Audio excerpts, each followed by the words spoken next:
যে শহরকে আমি এতদিন কয়লার কেন্দ্রবিন্দু ভেবে এসেছি, সেই শহর যে আমায় এত অবাক করবে কখনোই ভাবিনি।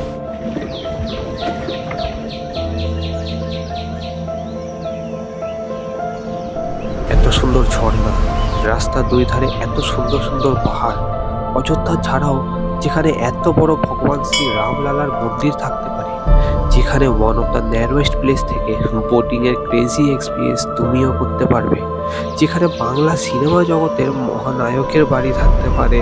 আসুন একদিনের ছুটিতে ঘুরেই আসি the city of black diamond, Dhanbad. কোথায় ঘুরবেন, কত খরচ পড়বে, সব জানাবো। তো সাবস্ক্রাইব করে পপকর্ন নিয়ে তাড়াতাড়ি বসে পড়ুন, কারণ এক্সপিরিয়েন্সটা হতে চলেছে ফুললি সিনেম্যাটিক। আমি শুভ স্বাগত জানাচ্ছি ভ্রমণ বাজে, যেখানে শুধু বাংলা নয় সারা ভারত জুড়ে এক্সপ্লোর করতে চলেছি। And today we exploring the most beautiful, the most scenic place with a waterfall in my background. Welcome to Dhanbad.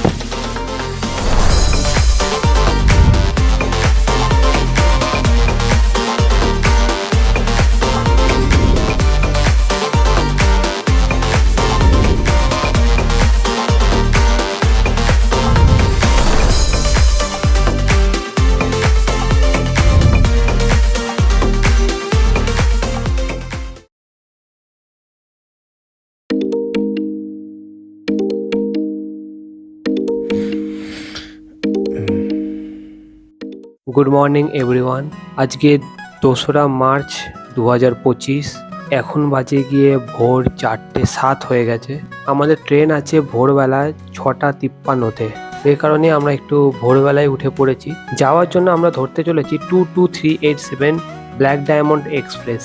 আর এই ট্রেনটা ডাইরেক্ট হাওড়া থেকে ধানবাদ যায়, সাথে অনেকগুলো স্টপেজ আছে তার মধ্যে ব্যান্ডেল হচ্ছে গিয়ে আমাদের কাছাকাছি স্টেশন, মানে আমার বাড়ির কাছাকাছি পড়ছে। তো আমরা ব্যান্ডেল থেকে বোর্ড করব ট্রেনে। তো চলো যেতে যেতে না হয় কথা হোক। নৈহাটি থেকে ব্যান্ডেল জাংশনে পৌঁছানোর সাথে সাথেই দেখি আমাদের ট্রেন ব্ল্যাক ডায়মন্ড এক্সপ্রেসও সময় মতো হাজির হয়ে গেল। ভিড় সামলে চটপট ট্রেনে উঠে আমাদের নম্বর অনুযায়ী সিটে বসে পড়লাম, আর আমাদের ট্রেনও রওনা দিয়ে দিল।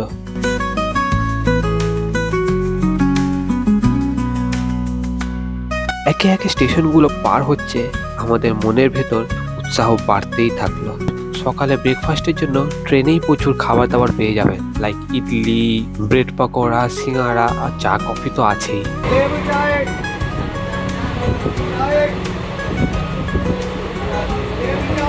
দূরে পাহাড় দেখতে পেয়ে বুঝে গেলাম এই তো এসে গেছি এবার।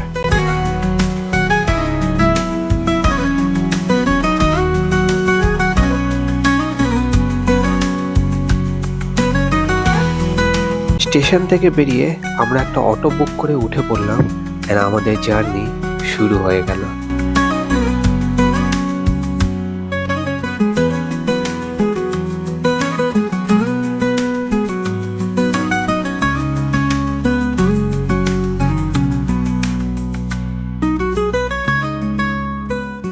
প্রথমে ভাবলাম এইবার মনে হয় স্ক্যামে পড়লাম, কারণ এই জায়গায় নিয়ে যাওয়ার তো কথাই হয়নি। বাট হয়তো আমাদের ব্যবহারে খুশি হয়ে দাদা বলে উঠলো, এসছেন যখন এই জায়গার আসল এক্সপিরিয়েন্সটা করেই যান। দাদা বেশ ভালোই ছিল। मेरा नाम हुआ सचित कुमार गुप्ता उर्फ गुड्डू। मैं ऑटो चलाता हूँ। आप लोग का सेवा के लिए मैं हमेशा तत्पर हूँ। कभी भी आइए, आप लोग को चारों तरफ घुमा फिरा के मैं आप लोग का एंजॉय पूरा तरीके से करवाऊंगा। ছোটবেলায় বইয়ে অনেকবার পড়েছি, বাট দাদার জন্যই সম্ভব হলো এই জায়গাটাকে আসলে এক্সপিরিয়েন্স করার। এখানে দেখতে পাচ্ছেন পুরোটা, এখানে যত ধোঁয়া দেখা যাচ্ছে, যা কিছু দেখা যাচ্ছে, এভরিথিং ইজ কয়লা। এখানে কয়লা জ্বলছে, সেই জন্যই এত ধোঁয়া বেরোচ্ছে। এই জায়গাটা দেখছেন, কয়লাকে আমরা ছোটবেলার থেকেই পড়ে এসেছি যে কালো হিরে বলা হয়, এবং রিয়েলি ব্ল্যাক ডায়মন্ড। বাট আমার ক্যামেরার মধ্যে অতটা দেখা যাচ্ছে না, বাট জুম করলে হয়তো হালকা হালকা দেখতে পাচ্ছেন যে কিছু নড়ছে, সামনে গাড়ি ফাড়ি যাচ্ছে। তো ওগুলো ছোটো ছোটো ডাম্পার, ওগুলো করে কয়লা বহন হচ্ছে, কয়লার যত কাজ সব হচ্ছে। আর হ্যাঁ, এগুলো দেখার জন্য আপনাদের একটু তো ভোরবেলা উঠতে হবে। ব্ল্যাক ডায়মন্ড যেমন দুষ্কর, সেরকম এরকম দৃশ্যও হলো একটা দুষ্কর জিনিস। এটার জন্য দাদা কোনো এক্সট্রা চার্জও নেয়নি, দাদা খুশি হয়েই দেখিয়েছিল দ্য আসল Dhanbad, the real black diamond. Okay, so next স্পটে যাওয়া যাক। সেইখানে দেখাবো প্রকৃতির আসল যে রূপ, সেটাও দেখাবো। এইবার শুরু হতে চলেছে আসল প্রকৃতি।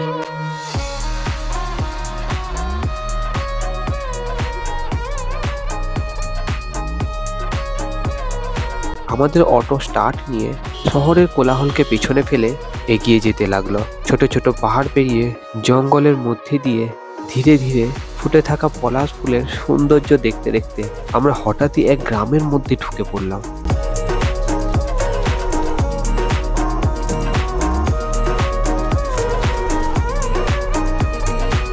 দুলতে দুলতে এবড়ো খেবড়ো রাস্তা পেরিয়ে ফাইনালি আমরা পৌঁছে গেলাম। আমরা এখন এসে গেছি ধানবাদের সেই বিখ্যাত ফতিন্দা ফলস, যেটা ধানবাদ স্টেশন থেকে প্রায় 14 কিলোমিটার দূরে আছে। গুগল থেকে আমি এটাই জানতে পেরেছি। এবং এখানে যে নদীটা বয়ে যাচ্ছে, দুটো নদীর নাম মিশ্রণে এখানে বয়ে যাচ্ছে। একটা দামোদর নদী ছিল, আরেকটা কি নদী ছিল আমার ঠিক মনে পড়ছে না এই মুহূর্তে। আমি নাম স্ক্রিনে দিয়ে দিচ্ছি, তোমরা দেখে নিতে পারবে। তো চলো এই সুন্দর ঝর্ণাটাকে একবার এক্সপ্লোর করে নেওয়া যায়। এখানে একটু ঢালান আছে, সো একটু কেয়ারফুলি তোমরা এখান থেকে যাতায়াত করবে। আশা করি পিছড়াবে না, পাথরগুলো একটু খুচরা আছে, বাট কেয়ারফুলি যাওয়াটাই বেটার।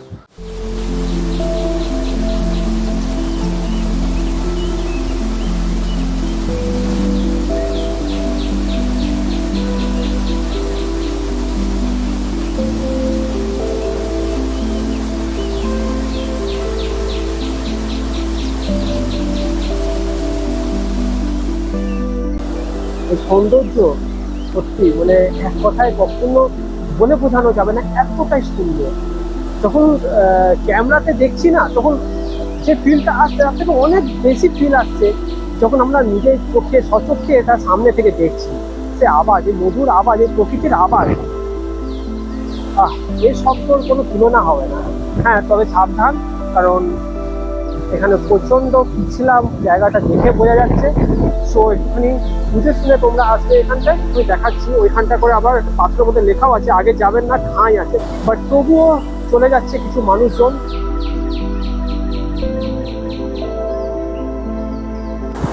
দেখো এখানটায় একটা কার্ভ নিচ্ছে, কি সুন্দর এই জায়গাটায়, ঝর্ণাটার মধ্যে অসম্ভব সুন্দর একটা কার্ভ নিয়ে মানে জায়গাটাকে আরো সুন্দর করে তুলেছে এই কার্ভটা।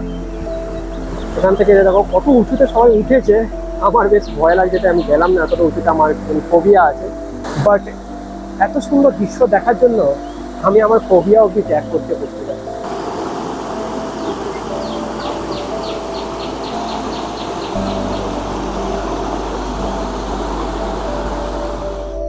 যাহা দেখিলাম তাহা ভুলিব না, এতটাই অপরূপ সুন্দর ছিল এই দৃশ্য।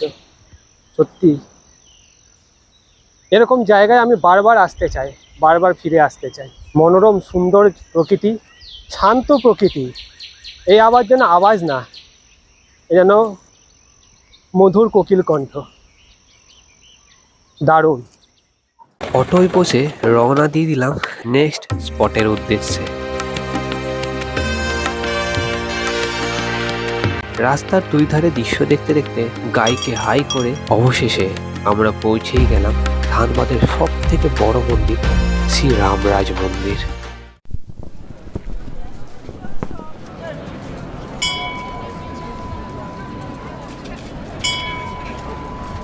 একশো বছরেরও বেশি পুরনো এই মন্দির, যা গত 2016-17 সাল নাগাদ রিকনস্ট্রাক্ট করা হয়। প্রবেশ পথে এক সুন্দর রানিং ওয়াটার পয়েন্ট করা আছে, যেখানে পা ধুয়ে প্রবেশ করতে হয়। মন্দিরের ভেতরে শ্রী রামলালা, মা সীতা ছাড়াও হনুমানজি, শিবজি, গণেশজি, শ্রী কৃষ্ণাজিও মূর্তি রূপে পূজিত হন।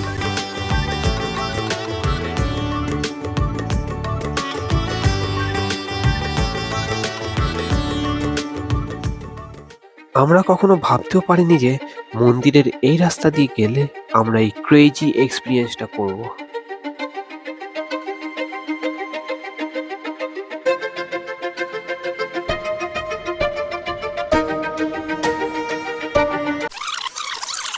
ওয়েট, মন্দিরের ভেতরে বোটিং এর ব্যবস্থা? ওয়াও, ক্রেজি না? नीचे बैठ जाओ, नीचे इस वाइट में, वाइट। हाँ ठीक।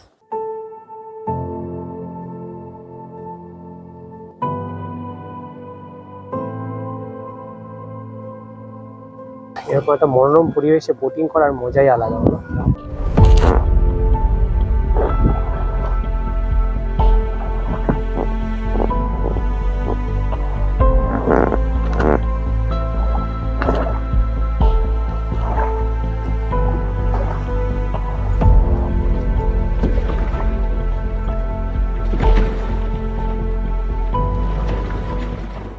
আচ্ছা, বোটিংয়ের মজা তো এমনি আসছেই, হ্যাঁ, এরমভাবে আরামসে শুয়ে শুয়ে বোটিং তো করা যাচ্ছেই, বাট একটা ইন্টারেস্টিং আরও জিনিস দেখাচ্ছি। চলো, এতটা ন্যারো প্লেস দিয়ে কখনো বোটিং করে গেছো তোমরা? চলো আজকে সেই এক্সপিরিয়েন্সটা দেখাবো কেমন হয়। চলো।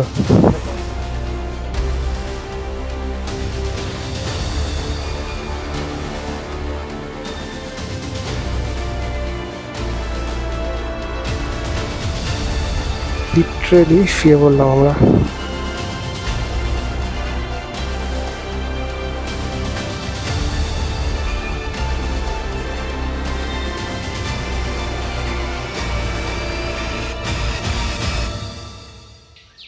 বাপরে বাপ, এরকম এক্সপিরিয়েন্স কোনোদিন হয়নি আমার, আজকে এই প্রথম এই এক্সপিরিয়েন্সটা হলো, যেটা কি দুর্দান্ত, এক কথায় বলে বোঝানো যাবে না, এটা তোমাদের এসে এক্সপিরিয়েন্স করতে হবে।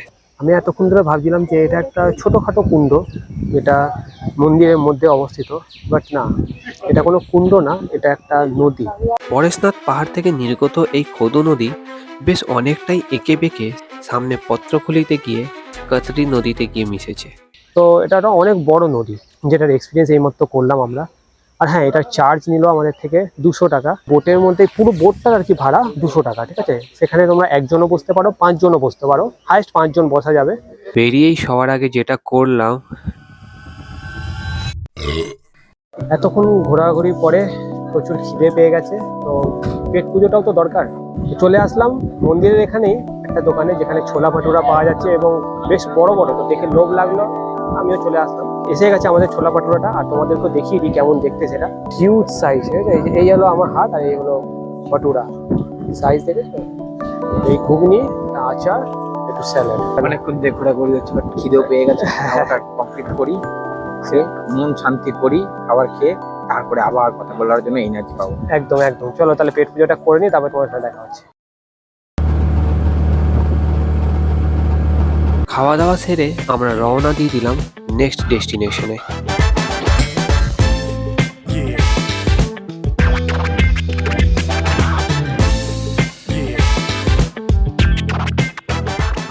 হঠাৎই পাহাড় দেখে আমরা দাঁড়িয়ে গেলাম। এখন শুধু এমন জায়গায় পৌঁছে যায়নি যেখানে পাহাড় দেখা যাচ্ছে, এটা এমন জায়গায় পৌঁছে গেছি যেটা দেখে তুমি বুঝতে পারবে না যেটা তুমি কোথায় চলে এসেছি।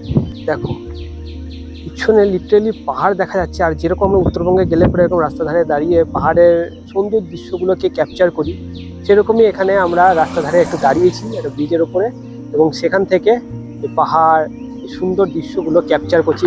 এইদিকেও আছে পাহাড়, বুঝতে পারছো? ওই দূরে কি দারুণ, হ্যাঁ, বিউটিফুল, একদম বিউটিফুল। জানি না আজ এই ধানবাদ আমাকে কতভাবে অবাক করাবে। পাহাড় জঙ্গল দেখতে দেখতে আমরা এগিয়ে চললাম, যেখানে যাতায়াতের রাস্তায় লিটারালি সব হজম হয়ে গিয়েছিল। একটু খারাপ ছিল, যেটার দিকে নজর দিলে আই থিঙ্ক এক্সপিরিয়েন্সটা আরো বেটার হতো। আমরা কখনো ভাবতেই পারিনি যে এই রাস্তা পেরিয়ে আমরা এই দেখতে চলেছি। ওয়াও, সব ধকল যেন কোথায় হারিয়ে গেল। সামনেই ওই উঁচুতে হনুমানজির একটা মন্দির দেখা যাচ্ছিল। ছোটখাটো ট্রেকিং এ এক্সপিরিয়েন্স হয়ে যাবে ভেবে আমরাও এগিয়ে চললাম। জঙ্গলে ভরপুর, একদম সুন্দর মনোরম জায়গা, যেখানে একটা এই বজরংবলীর মন্দির আছে, যেটা নিচে তোমাদের দেখালাম। চলো এখন সেখানেই যাব। অসাধারণ হাওয়া দিচ্ছে, মন ভরে গেল। তোমরা দেখতে পারো আমি কোথা থেকে এসছি, বুঝেছো? এইখানে, এই হচ্ছে কি রোড, আর এইখানে আমি দাঁড়িয়ে, কত উঁচুতে আছে। জয় বজরংবলী। হনুমানজিকে প্রণাম করে ওপর থেকেই ভিউখানা দেখলাম। সিনখানা দেখো একবার তোমরা সবাই, ওয়াও। বয়স্ক মানুষজন প্লিজ অ্যাভয়েড করবেন, কারণ উঁচুর সাথে সাথে সেখানে সেরকম কোনো সেফটিও ছিল না। চলো লেকের দিকে যাওয়া যাক।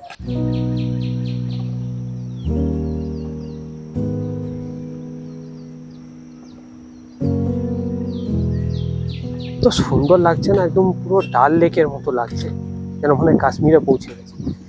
আহা হা। আচ্ছা, এই দিক দিয়ে তোমরা এই রাস্তা ধরে সোজা অনেকটা চলে যেতে পারো, যেখানে ঘোরার জায়গা আছে। আমি আর ওইদিকে যাচ্ছি না, আমি এই ব্রিজটার উপরে যাচ্ছি। 1915 সালে এই পরেশনাথ পাহাড়ের ঢাল খনন করে এই লেকটি তৈরি করা হয়েছিল এবং 1924-এই এই ড্যামটিও কমপ্লিট হয়েছিল। আর তখন থেকেই এই এলাকার সৌন্দর্য আজ অবধি সবাইকে মুগ্ধ করে আসছে।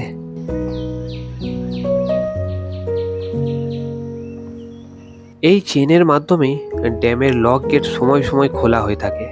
ড্যামের সৌন্দর্য দেখতে দেখতে হঠাৎই চোখটা থামলো এই দুই সুন্দরীর দিকে। এরাও এসছে, দেখো দেখো কত সুন্দর লাগছে, ঠিক আছে। গাইকে বাই করে আমরা চললাম আমাদের শেষ ডেস্টিনেশনে, বাংলার একমাত্র মহানায়ক লেট উত্তম কুমারের বাড়িতে। হ্যাঁ, আজ আর তিনি আমাদের মাঝে নেই, কিন্তু তার ফেলে যাওয়া স্মৃতিগুলো আজও ছড়িয়ে রয়েছে প্রতিটা বাঙালির হৃদয় জুড়ে।